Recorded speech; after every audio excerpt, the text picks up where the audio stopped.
Hello and good evening, everyone. I'm Corina Pereira. Welcome to our SGRKF's Knowledge Series. The session of Knowledge Series is organized every month. Irrespective of the pandemic and lockdown, the sessions of Knowledge Series will continue to encourage, motivate, and enhance the energy of the audience of Knowledge Series. Knowledge Series is a point of origin for the Central India's first multilingual literature festival, Orange City Literature Festival, that is OCLF Nagpur. OCLF is now entering into the fourth edition this November 2022 after the success of past three editions of it.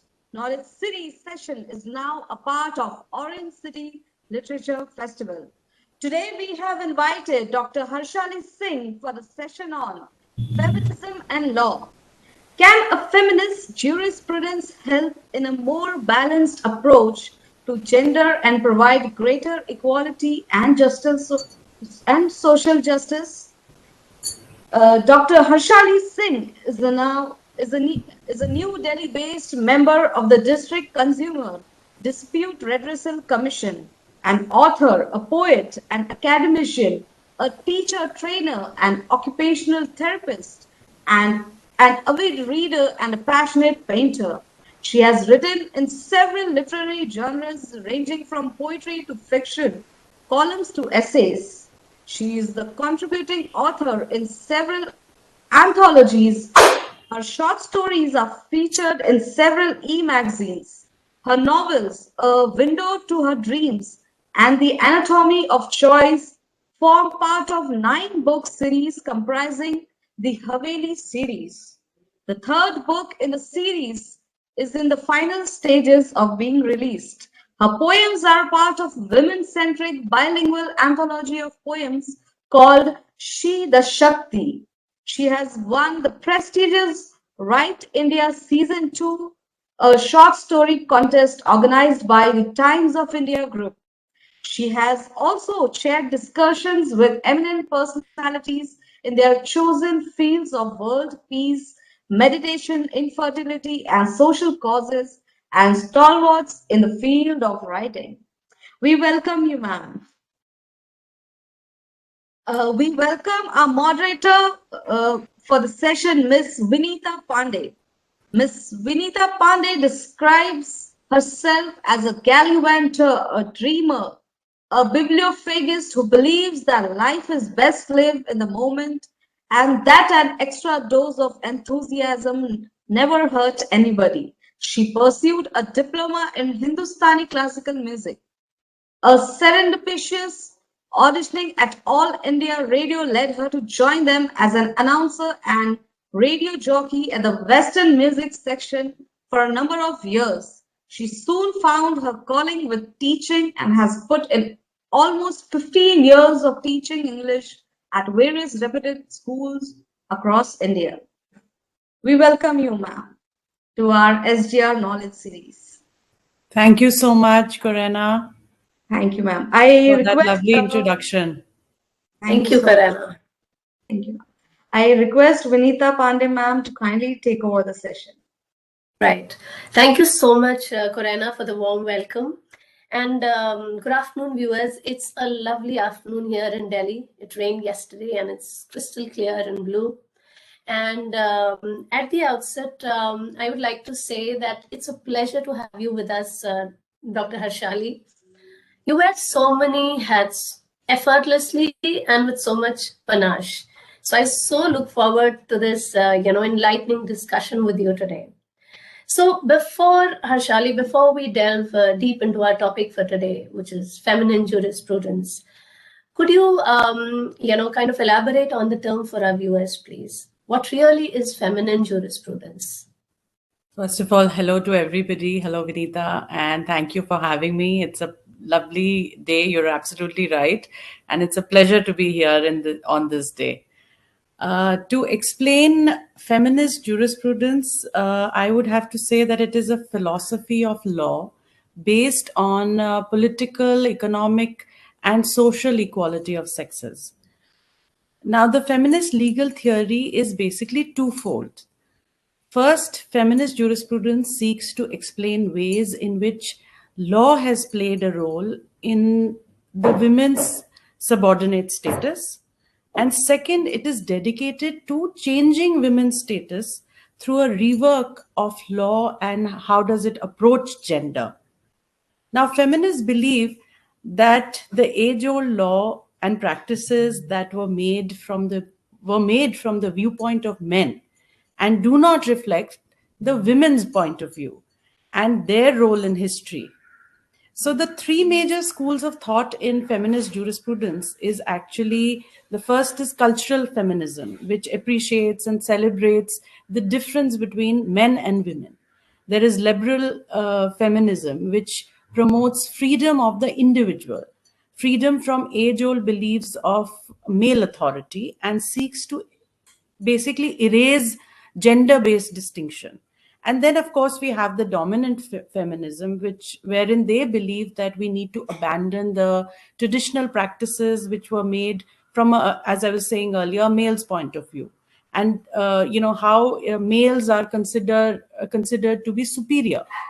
So the theory questions laws which are related to domestic violence, rape, divorce, maintenance, reproductive rights, and employment, which significantly affect women.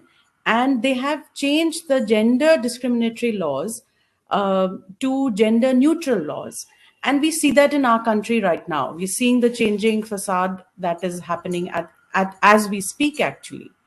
And it is the waves of feminism which India has witnessed in a long drawn journey, which celebrate the struggle of every woman who fought against misogyny and patriarchal behavior of society. We have overcome barriers by promoting communication about women's subjugation. And these struggles have very frankly borne great fruit, like the Immoral Traffic Act, the Dowry Prohibition Act, the Indecent Representation of Women Act. There was the Protection of Women from Domestic Violence Act, the Sexual Harassment of Women at Workplace Act in 2013. So these are only a few of the acts which were considered as milestones in the journey of feminist jurisprudence. The Indian Penal Code actually was written in 1860 by Lord Macaulay, and has the color of patriarchy. I can't even begin to, start discussing that. And it actually represents male-centric structure of our society. So the laws which enforced male-centric values can actually be traced back to the 5th century. But, when Manusmriti was developed, which categorized the roles and the responsibilities of men and women. Actually, feminist jurisprudence highlights the vacuum that has been created by our society, the difference between men and women. It is a subject that has come into light very recently, but has been, very frankly, been evolving for a long time. So if we look at feminist jurisprudence from the Indian perspective, understanding the history of feminist revolution in India and how it evolved is probably very important for context. And so I'll tell you a little bit about that. The development of feminism in India is a bit different from development of feminism in other countries. In India, the development of feminism took place in 3 phases. And unlike other countries, it was men who started these movements. I'm sure we all remember the first wave of Indian feminism was started in 1850. And this phase was during the time, when Raja Ram Mohan Roy was the first one who spoke up about the subjugation of women's right and how he outrightly opposed the idea of sati. And it was after that that suddenly a wave of feminism started and questions were being raised about the sanctity of laws which prohibited remarriage of widows, and how Pandit Vidyasagar was the one who initiated the war against that social evil. So that was our first wave of Indian feminism. The second wave of Indian feminism can be traced back to, I think, 1920 or around that time, which we call the pre-independence era. And the reign of Indian feminist movement was very frankly now finally in the hands of women of India. and the popularity of women's rights started to grow, and women demanded their rights from the male members of their family. Mahatma Gandhi came in and, brought in the non-violent civil disobedience movement against the British Raj. Sarojini Naidu was a stalwart in, the INC, and she was a pioneer of women's rights, and she traveled throughout India to propagate women's literacy and education. So this era witnessed many women coming up during the Indian movement and voicing their opinions to fight against patriarchy and the British. They urged other women to come and stand next to them against the British. And very frankly, if I look at just the Article 14 of the Indian Constitution, it states that there should be equality among every citizen of the country, and it also imparts the right to vote to women, whereas women in other countries had to fight for these rights, if you remember. And then the third wave, of course, came in around 1992, where the National Commission of Women was set up, and that was actually a very big step to promote and protect the rights of women. We highlighted at that time intersectionality and voicing the opinions, especially the harassment in the workplace, was really propagated and highlighted. At that point of time, the Honorable Supreme Court of India introduced the Prevention of Sexual Harassment at Workplace Act in 2013. And then we have, of course, the Shah Bano case. That was a landmark judgment wherein the law of equality trumped over personal law. And that amendment was welcomed by women of all religions. So the focus of the movement was on intersectionality, transfeminism, sex positivity, and postmodern feminism, etc. And we are right now currently in the fourth wave of Indian feminism. And it's truly been a journey worthwhile. We have seen the Me Too movement, getting a little bit of traction here, the fighting through the dark side of society. So India per se has witnessed actually a long journey of feminist movement. And we have been ardent advocates of feminist jurisprudence since the very beginning. Through feminist jurisprudence, we have to ensure that the voice of the voiceless and the discriminated and pained women are heard. And the feminist movement in India is growing tremendously and rapidly, but frankly, we have a long way to go even now. Absolutely, absolutely. So, Dr. Harshali, that was such an eye-opener. And as you rightly said, these waves of feminism that have been, coming in one after the other. And I believe the fourth wave started with the Nirbhaya case as well. And of course, the Me Too that had spread all across the globe. Absolutely. And I think the most heartening thing was that, the fact that men were the flag bearers for, the feminist movement in India, which is... Yes, to begin, and of course the women now are hand in hand with them, and that is really heartening. Yes. So, Harshali, here, when we look at your writings, it talks a lot about these, feminism and social evils and all the other things that, travail our society. So, we are really interested to know how the journey of your writing has been. How did it begin, and for how many years have you been writing? And a little more context into your writing. So I'm a very firm believer that that things happen to us when they are destined, and not a moment sooner. And so I was always writing, but my writing journey has been a lot of meandering, and I've been ambling about it, slowly moving down the path. And there's a lot of pacing thrown in for good measure. But even though I was writing in creative bursts, I realized very early on that I needed to learn the nuances or the foundation that is required to build and present a story in long form. And that is how I learned through workshops, through online workshops, etc., how to pace myself, how to plot a story and then bring it to its logical conclusion. Very frankly, it's a process that most writers they go through this. And if not in the first book, then in the second or the third, because once you've written your first book, as I began to write the Haveli series, you do it without any expectations or any weight of expectations. It is a story that needs to be told, and you are the one who can tell it. You are so confident of that. And uh, so I can only think of it as equating it when we learn how to drive. You learn the rules, you learn the techniques, you perfect the turns and the twists and the parking and the speeding, and then it is only after you know the rules that you develop a style of your own. And so writing is pretty similar to that. The desire has to be there to tell the story. The discipline, I feel, one can inculcate. So you need to know the rules to break them.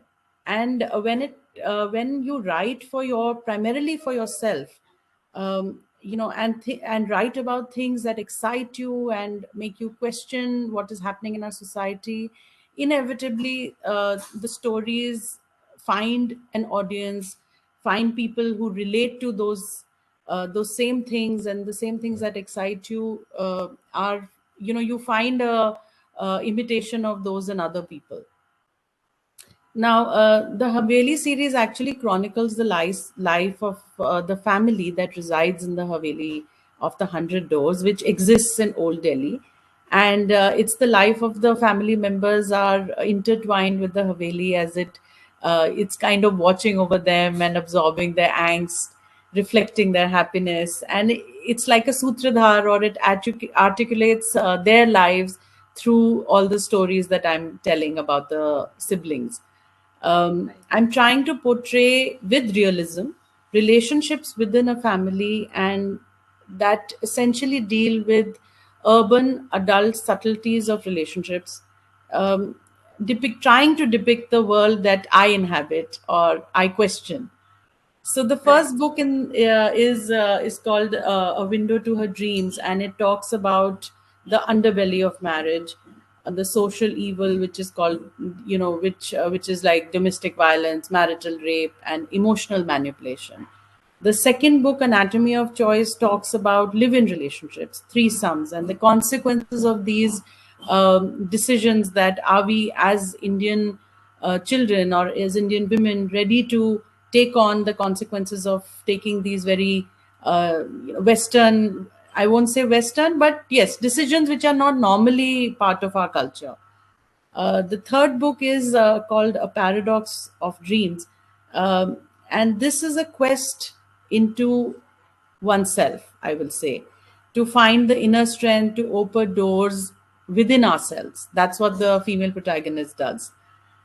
And while I was writing my books, I was also writing several short stories that were selected for anthologies that were all across the spectrum in terms of genre, from mythology to historical fiction, even erotica, horror. I tried everything. So stepping out of my comfort zone was very thrilling, and it allowed me to experiment with my skill. Let me put it like that. I was writing poetry and essays, and I'd like to share this. I wrote a love biography, I call it that, of a couple. And this was a gift from a husband to his wife, because they had been going around and then got married for years and years. And it's called The Yellow Dupatta. And so he requested that, could you write this for me?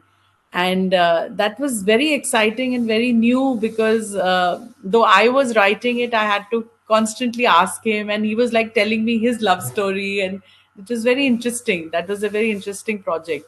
So anything that excites me, I am pretty game to write. And essentially, I'm an organic writer, and I start my story with an idea or a question or a topic that intrigues me, and I just let the characters speak and take me on their journey. But I do have a plot in mind.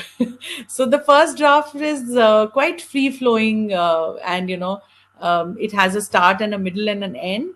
But it is in the second draft during which I edit and I tighten the story to make it marketable, and that I can publish later on. Because very frankly, I don't think an author can be exclusively only an organic writer, only a plotter. You can't be only one kind of writer. As an author, I think you can't let the story take over, and you are such an avid reader yourself, you know what I'm talking about. Otherwise the Yes. story just rambles endlessly and you are wondering as a Right. reader, okay, what do I do now? And neither can you treat a story as a formula, because that would lead to a story just without a heart. And so I feel a story which I would read, because when you're writing, you want to write something that as a reader you would want to read. And so I prefer a fine balance between the two. And for that, I too had to learn the fine art of plotting and editing and keeping myself within the confines of the directives that I've set for myself. And there's this very nice quote that I always begin my draft with. Whenever I'm writing a new story or a manuscript, I always write this somewhere and kind of stick it on a sticky note, that begin in delight and end in wisdom. And this has very frankly held me in good stead up till now, of course. Yeah. So Right. Right. it's been an interesting journey so far. Right. Harshali, what pearls of wisdom there. So, I've been an avid reader myself, and maybe like a lot of viewers, this is so insightful. There's so many times I picked up the pen and started writing, but, inevitably there is lack of direction and discipline. And also the really big question is, would people even want to read what I'm writing? So like what you're saying, these are just meanderings and just little snippets from your daily life and anecdotal stuff. But I think what you said today should guide me and maybe, like prompt me and some of the viewers there to really just put pen to paper and, kind of start writing and see where it takes you. And then maybe, like you said, your voice will guide you. Finally, Yes. you'll find your way through all that chaos and all those thoughts that are flowing in your head. Yeah. So, getting back to our topic for the day, Harshali, a recent survey of the Indian judiciary states that women form a mere 11.5% of the entire spectrum in the high courts. I'm talking about the high courts. Yeah. Whereas in the Supreme Court, of course, it's no better. There are only 4 sitting women judges out of a total of 33. Yes. So my question to you is, now that's some alarming gender disparity right there.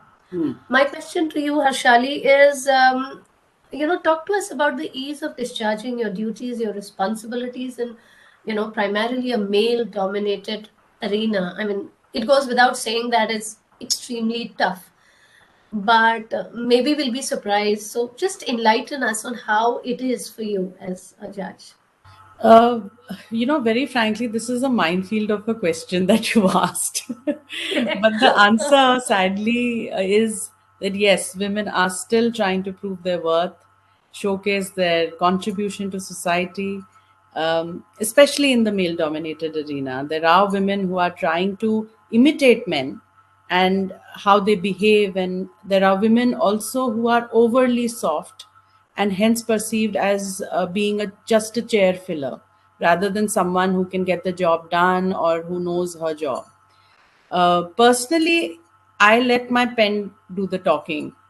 I don't engage too much. I know I am firm, but I'm polite. But to be taken seriously, I had to know my subject thoroughly. While I knew my male counterparts could learn on the job, and that too in their own time. So there was no, you had to prove yourself every day without fail, and you couldn't go wrong initially, because that would set a precedence that, that you were wrong, and that is what you would be remembered as. So the expectations were different without an iota of a doubt, for sure. I'm reminded of what someone said. I read this and it really struck a chord, that humanity is male, and man defines women not as herself but as a relative to him. She is not regarded as an autonomous being. So he is the Right. absolute and she is the other. And Oh this, my God. this is like this makes me think so much that it kind of gets reiterated every time I see this gender bias, or I see people behave as expected sometimes. Success is okay for a woman if it's in an area that is not seen or is not off limits to them. So you see, working in a climate where you've been historically excluded can lead to women questioning their own abilities. Very frankly, I'm telling you this. And there is a scarcity, as you very correctly said, and notable underrepresentation of women in not only judiciary, but in politics, in medicine, in armed forces, and so many spheres which are, they're like erroneously seen as bastions of men, and this leads to this lopsided social dynamic, obviously, which is bent towards men. So, no doubt, the participation of women, of course, now has increased dramatically, of course, and men have ventured into what was seen as being only women centric jobs. However, men have not been receptive to women having crossed that Lakshman Rekha, if I can use that word or that term. Right. But Yeah. of course, there is an encouraging influx. But I have to say that it is not accompanied by the equality for women in terms of rank attainment, in terms of leadership roles and salaries also. By and large, men feel uncomfortable answering to female bosses. And we all have felt that discomfort in some form or manner, especially when one is sitting on a dais. Women are, as I was saying earlier, they're grossly underrepresented in law, especially in decision-making processes, as you were saying. And though that is changing, but progress actually does not mean parity. So the reason for this uncomfortable status quo is gender bias, and it can show in very explicit or even subtle forms. And I see highly skilled women succumb to this stereotype driven expectations, and most women then fall prey to this imposter syndrome, constantly doubting themselves. And they're quite Absolutely. successful at work, Winnie. It's not like they're not successful, but they still Right. perceive themselves as fraudulent or not belonging. So Right. that is very troubling. And very frankly, I'm not someone who can sit on a high chair and say I have never felt it. So but now Right. I've realized with over time that every time I start stepping into this quicksand, I quickly focus on something creative. I take a break and write or paint or play the sitar, because I feel like it helps my brain to kind of reboot, and it allows me to see more clearly, find new connections, and maybe devise better solutions to problems that are in my workplace. So it's like completely switching off and then realizing, oh, I can do it like that as well. And maybe that is why we persevere, because there are very few women in the field, and subsequent generations may be deterred if we quit. And we do want them to keep pursuing their dreams, and so maybe now is the time when we need to kind of step up and say, okay, we'll be strong and we'll kind of fight for them. Right. Right. Because Right. as a Right. girl, even I was conditioned, as a lot of girls are, to be a good daughter and a wife and a daughter-in-law. And, but I've always questioned, what does this good mean? What does Yeah. it mean? Never questioning decisions or demanding respect or thinking about, things from our God-given brain. And what I Right. understand is that society perceives this inability to say no or question as a sign of obedience and feel very happy and proud about it. So, Right. but I feel bowing your head and agreeing to everything that is decided for you does not spell good to me. I mean, to question is the most important skill a woman or a human actually Yes. has. So why are we suppressing that in our daughters? Why are we not allowing them to question these age-old, rules and things, in the name of culture and tradition? Why are we doing that? How will they distinguish the good from the bad without that skill? They have to use their intelligence and problem solving ability to tackle what life eventually is going to throw at. We all know this as women, that Yes. life Yes. throws curveballs, and if you don't have the skill set, you are completely shattered by by these things that you are supposed to deal with and you're expected to deal with. So that is why I always say that even the pressure cooker has a release valve. So why don't we allow our girls to have one? Right, right, We have to give them the tools to handle these difficult situations head on rather than just brushing them under the carpet. And we have to tell them to stand up for ourselves.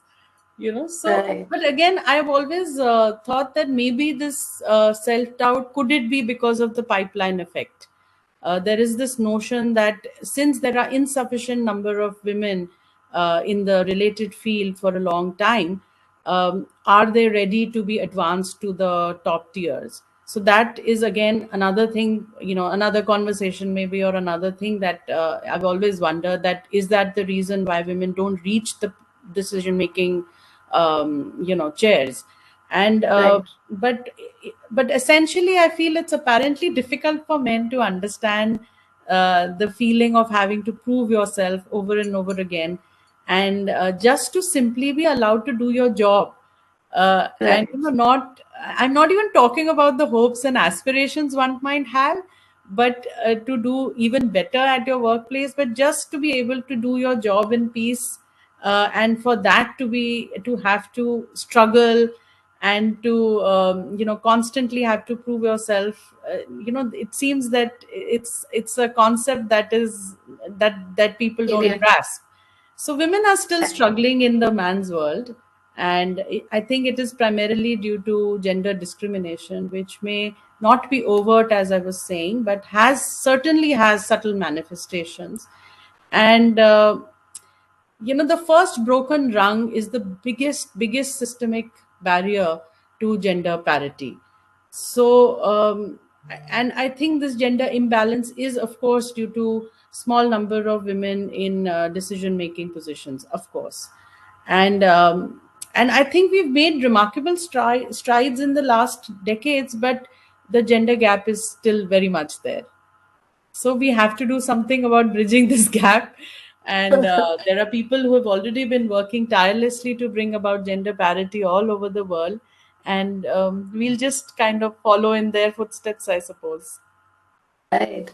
Harshali, more power to you and your ilk. Honestly, it is so admirable what you do each day and every day. And in fact, listening to you, because since I'm dealing with kids day in and day out, Hmm. to be honest, this is something not just what the girls face, but the boys as Boys well. too. Yes. Just a couple of days ago, I threw a question at my kids and I told them, okay, what are the three values that you hold dearest? Yeah.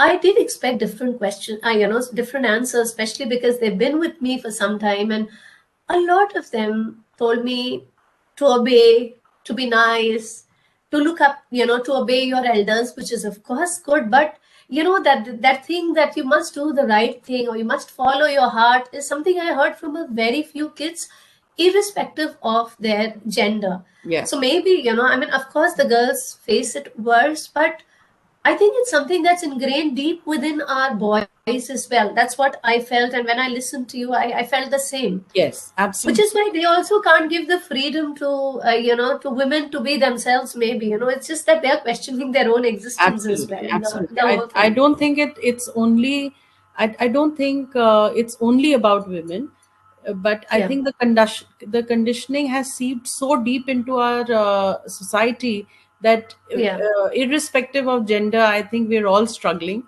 right. as a whole society, or as a whole people.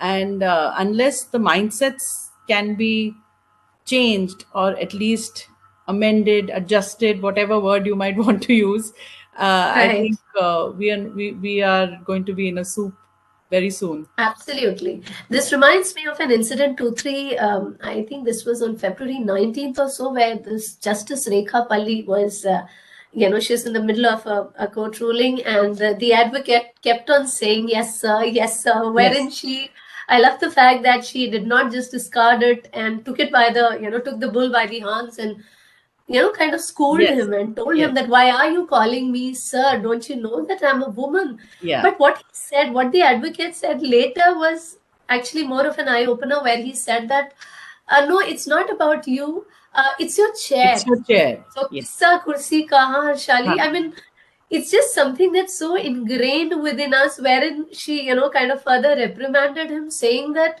if there are young people like you who don't understand that things are changing, what does our future even look like? Yeah.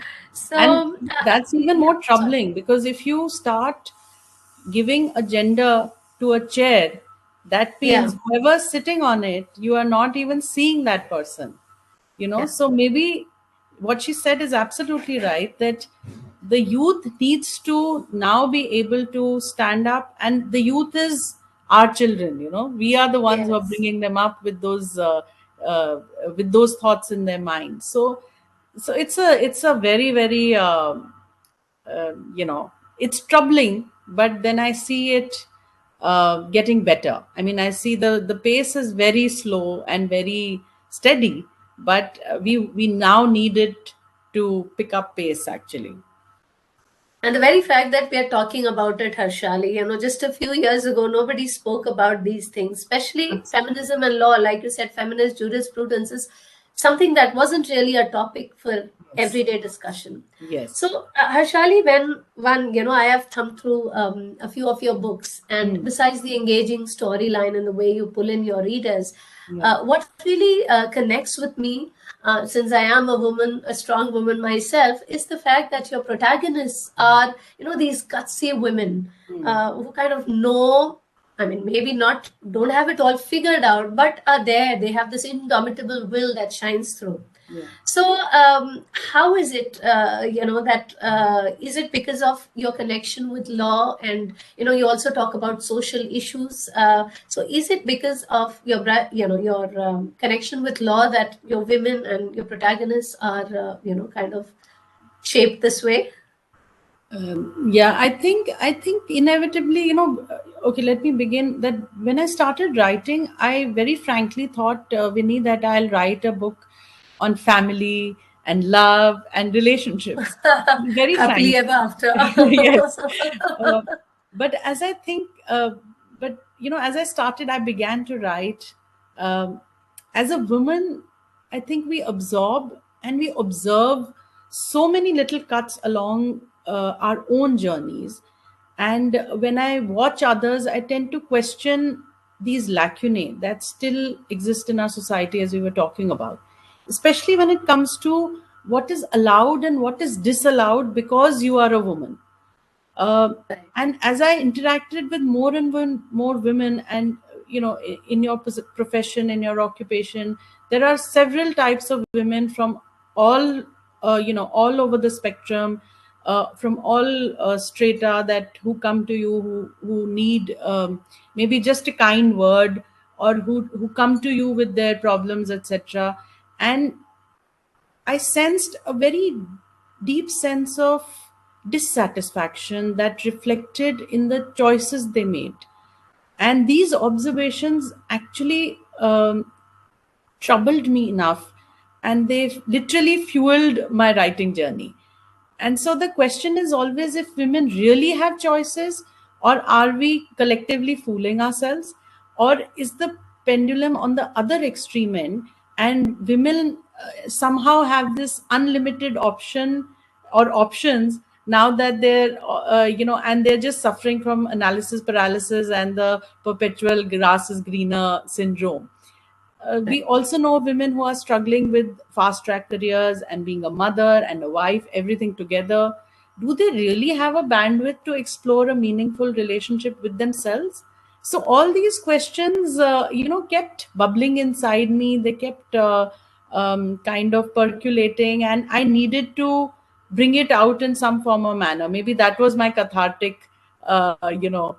leeway, or I was taking that portal into my own mind. Maybe that was the reason why I began writing that seriously. But I've always felt, especially when I'm drawing up my female protagonist, because as you very rightly said, that it's the woman in the center and the book around her. It's like that for me. So if you can't handle me at my worst, you don't deserve me at my best. That is what that I think Right. this encapsulates all my female protagonists. Just to give you an example, Aruna, who is the female protagonist of the first book, A Window to Her Dreams, she's a young Right. divorcee who's had a difficult first marriage, and in that involved domestic violence and marital rape. And she's like this perfect but fragile tulip. She's the woman who rises from the ashes and she marries again. And why does she do that? It's to escape a judgmental society and that tag of being a divorcee, knowing fully well that she's not emotionally or mentally ready to take on a new relationship. But she Right. prioritizes, and she's this very consciously, I made her into this submissive woman that is expected, that Right. she prioritizes her family and relationships over herself. She's learned to defer to her man in all the decisions that she makes in life, and she's happy taking on the traditional roles that are assigned to a woman, that cleaning house and cooking and caretaking. And she Right. has friends, but she prefers going out with her family. She prefers to support her man rather than to maximize her own potential. And so these expectations that probably I grew up with, knowing that as a woman, this is what is expected out of me, to be called a good woman or a mother or whatever you might call it. And so because these were the good characteristics of a woman who's considered successful in our society. but Right. uh, but through Aruna, I wanted to show that when her marriage does break down, and she has done everything that is expected or assumed that she would do as a good woman, that is keeping silent and bearing the torture and pain. And it is only when she's pushed into a corner and brought back home that she's constrained to find her strength. She was so used to living as a victim that she didn't even know that she could break these shackles. And when I was drawing her up, it was that image of a massive elephant tied to a thin pole with a thin string kept coming in my mind, because it doesn't know that it can actually break away, that it has the strength to just break away from that shackle. And but it is, Right. as we were discussing just now, it is the conditioning. so Right. Right. so when that aspect ended, I wanted her to find a strength, and finding a way to cope with your problems or with your troubles. It might not be the solution, but you're finding a way to cope with those difficult phase of life or difficult aspect of life. In my view, that is also a strength.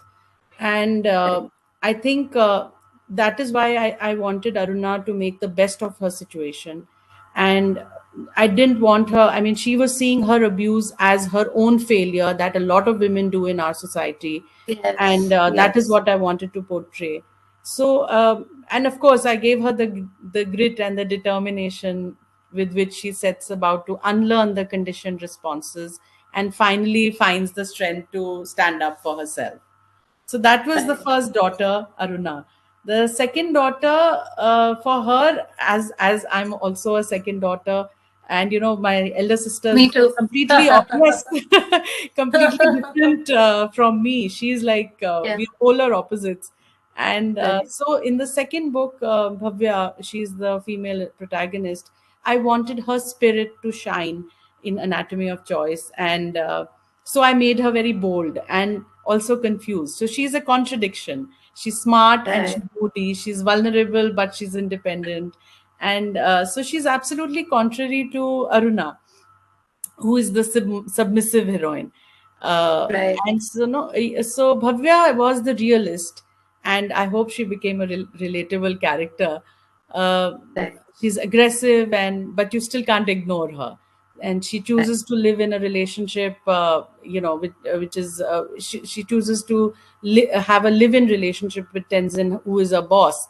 And Right. even then, she cares very deeply for her family, who don't overtly don't say that they don't agree to this, but she can sense that they would not be comfortable about the whole thing. Right. So Right. she has insecurities like any other real person, and I wanted her to act out impulsively, and usually people like those have troubled souls, especially the male protagonists were drawn to her because they feel they can bask in her sunshine and kind of heal themselves. So she Right. may take her family for granted sometimes, but she is the one who understands them the most. And so I wanted Bhavya to come across as like a fiery rose. And, she's enigmatic and she's strong, young woman who may be confused and vulnerable, and flawed as well, as you were saying, but equally Right. charming, determined, and capable. So Right. that was my second heroine. In the new book, the third daughter, Charu, she's the third sister. She is again very different from the sisters, That's true. Aruna and Bhavya, and she is a complete conformist. She has a deeply layered personality, and she carries a core of strength within her, which is again mired with insecurities, constantly having this internal battle that I see a lot of women have. She is an overthinker who questions everything around her. And because she's an empath, she's highly sensitive and receptive to people's emotions. She's an introvert and she's extremely private.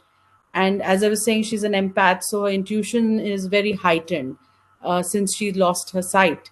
And so her abandonment issues, and because she was sent away as a child to her grandmother, and due to this she constantly looks over her shoulder and is scared to form very deep and lasting connections, because eventually all connections and all relationships do spell some kind of traditional expectations. So Right. that was what I wanted to give her. Inevitably, people like conformists, especially, and especially empaths, they attract energy vampires. And there is one there who comes in the form of her first love, who calls her after ghosting her for years to help him find his kidnapped daughter. And he's this narcissistic character, and he makes her doubt herself and keeps playing the victim. And so it was fun writing both these characters. Of Right. course, Charu, being an empath, kind of finds her solace in nature, and she has a huge heart. And so I would probably say she's like a sunflower who has a large center that hides Right. more than it reveals. So a Right. paradox to her dreams is Charu's quest to become her own knight in shining armor. And very frankly, Vinny, I think I'm writing all these stories from a deep place of anger. And I don't know whether that makes sense, but I really want to lay threadbare all the crimes against women that are not being addressed. And I want people to delve into their own self and question their intent when they judge a person. I mean, who is to say what is right and what is wrong for another person, when in our own lives we keep seeing and we keep moving that line that we draw for other people, that separates right from wrong constantly. We do it for ourselves, Right. but when we're judging Right. other people, we have this very rigid line that we don't want to look at. Right. So my writing is like a combination of big and small occurrences that I have observed as a girl and then as a woman in Indian society. And I very frankly feel compelled to write these books. The fact that there are 8 books in the Haveli series tells us we have a long way to go to address these very important issues, very frankly. Right. Yeah. So, Harshali, as you were taking us through, Bhavya and Aruna and Charu, I was trying to identify with all three of them in different ways, right? So, I mean, there were certain traits that I could identify with in Aruna, in Bhavya as well, though I think I identify most with Bhavya. That's me, the Yes. impulsive, fiery, aggressive, misunderstood, vulnerable Yes. person. So, I was also wondering, how do you find the time for all this? Like I had, said initially that you wear so many hats. Where do you find the time to do all that you do, Harshali? Indeed, I mean, extremely inspiring, I must say. So, Harshali, as we come towards the fag end of our discussion, So you did speak about a lot of, certain, recent court rulings, whether it is, we spoke about the defense services, which is really the last male bastion that, Yes. one kind of broke. Hmm. And then, of course, there was this recent judgment where there was a girl in Delhi who didn't want to get married. Yeah. And the court agreed with her, saying that Yeah. no, she has the right to say no if she doesn't want to get married. Of course, the triple talaq and Yeah. so on and so forth. There have been a lot of court rulings, and it has brought a lot of cheer. Yes. But there is still, as we've been discussing, there's still a long way to go. So my question to you, as somebody who writes books like this and as somebody who is a part of the judiciary, Right. what measures, Harshali, do you suggest so that we can expedite this process and kind of bring about this change much faster than it is happening? Because we are hurtling at a blistering pace, Yes. Technology is not stopping. Men and women are, so it's not just, women have to change, but men have to change faster in order to Yes. be able to accommodate those women. Yes. So in context to the judiciary, Harshali, what measures do you suggest, would help expedite this? See, I think this is a never-ending fight at the moment, of course, to gain equal rights. The Indian woman has faced and is still facing more than their fair share of hurdles. And breaking the age-old patriarchy and misogyny that prevails in our society is, very frankly, we all know is not going to be easy. There are so many obstacles that to feminist jurisprudence in India. Just to name a few, I'll tell you about the traditional laws, as I was talking earlier about Manusmriti, that was published in the 5th century, wherein it defined the social structure of a society. And it is the characteristics of a good woman are highlighted. The for widow remarriage is forbidden, and it promotes child marriage and dowry system. And so it is one of the major obstacles and the most difficult to tackle, very frankly, because as we were just discussing a few minutes back, patriarchy is so very much ingrained in our society now, and since the beginning, that it has actually become a very big and a very intrinsic part of the fabric of the society. So that, I think, is one of the most difficult things to tackle. Then there is, of course, legal positivism. What it means is it's a philosophy as law which emphasizes that on the conventional nature of law, that is a social construct. So basically, what they say is that law is a matter of what has been ordered, decided, practiced, and tolerated. It does not which should not be there. That is not that. To fight against that is again a very big hurdle. Then there are social antisocial elements. We were talking about the Me Too movement, and that's why this example came in, that the reason why it took another turn, or it, I won't call it a failure, but it didn't reach its logical conclusion, was because some of the people started posting stories and posts which were not authentic, which very frankly led to the change in course of the Me Too movement.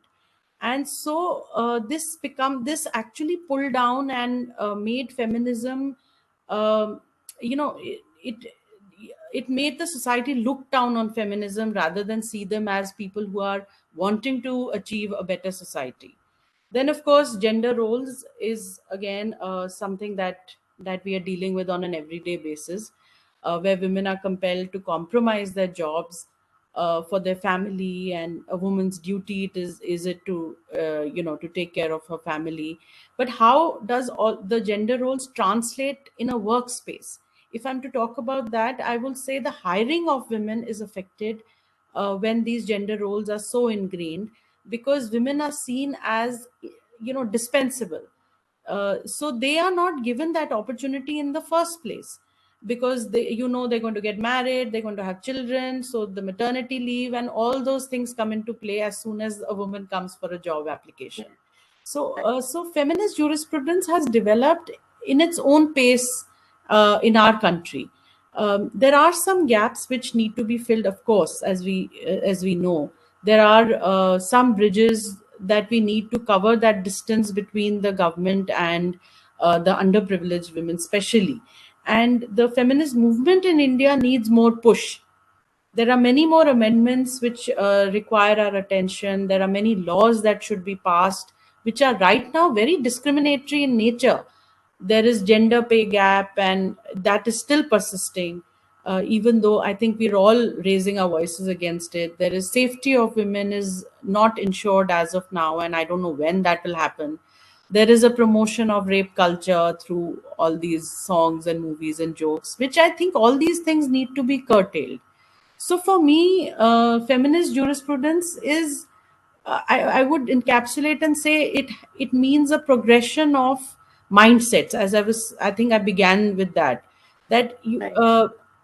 we have to take forward the change in the perception of women in society. I think that has to be our goal.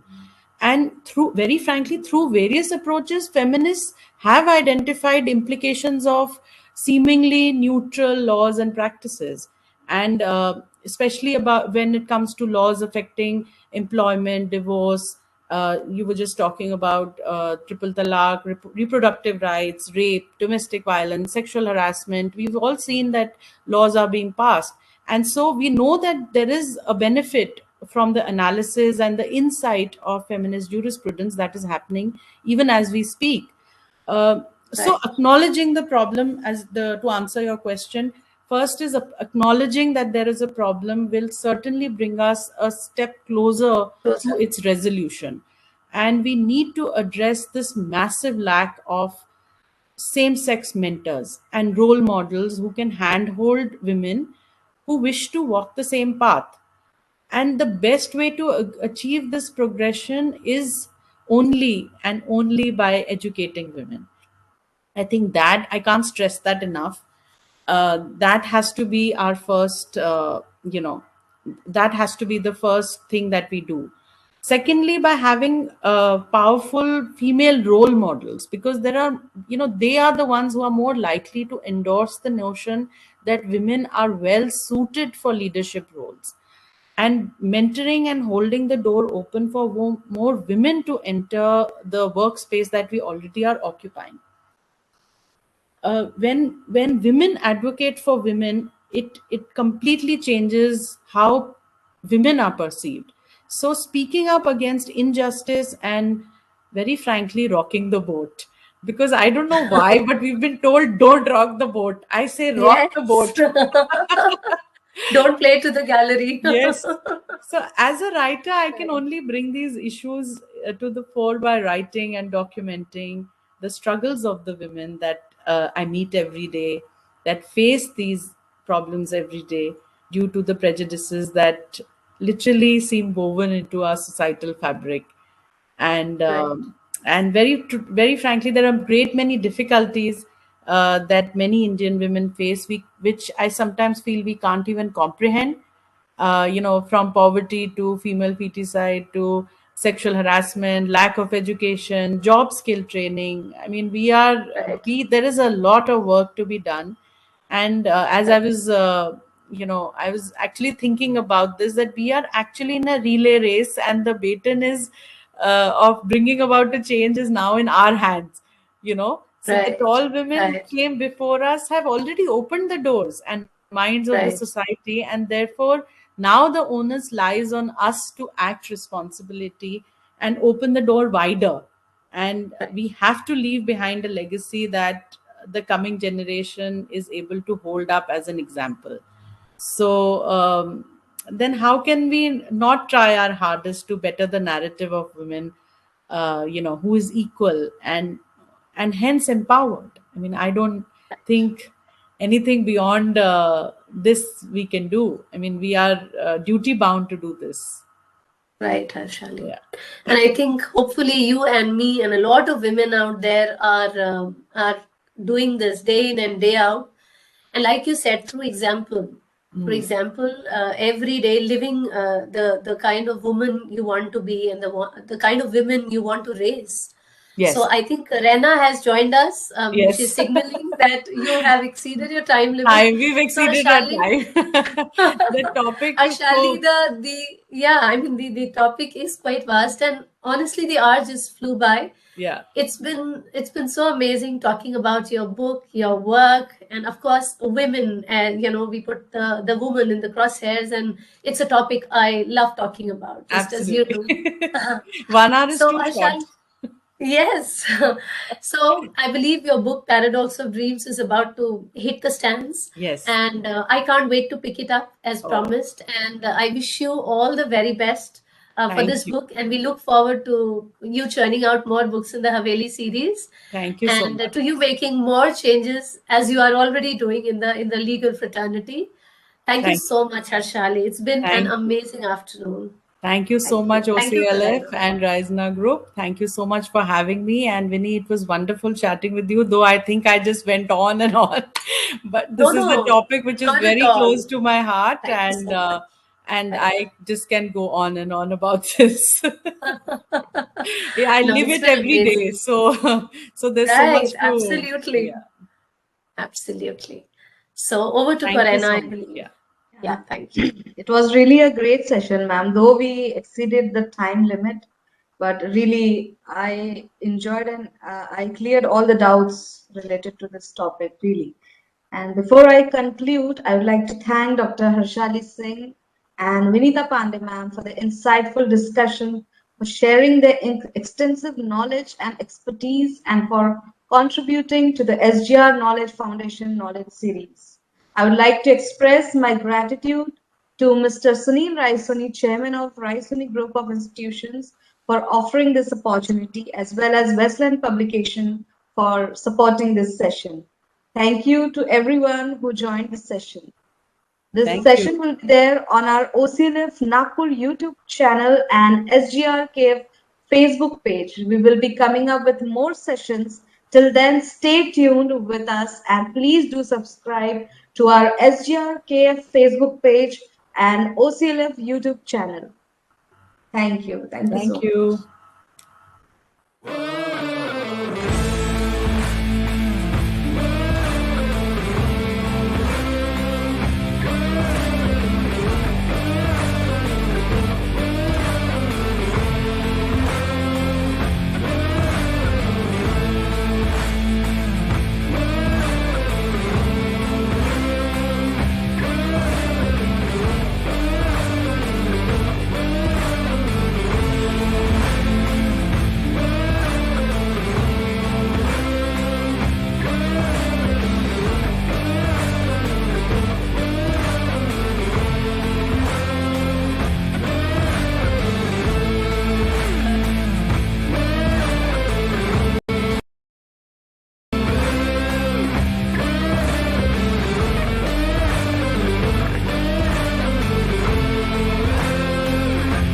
Welcome to Rai Soni Group, a vision beyond.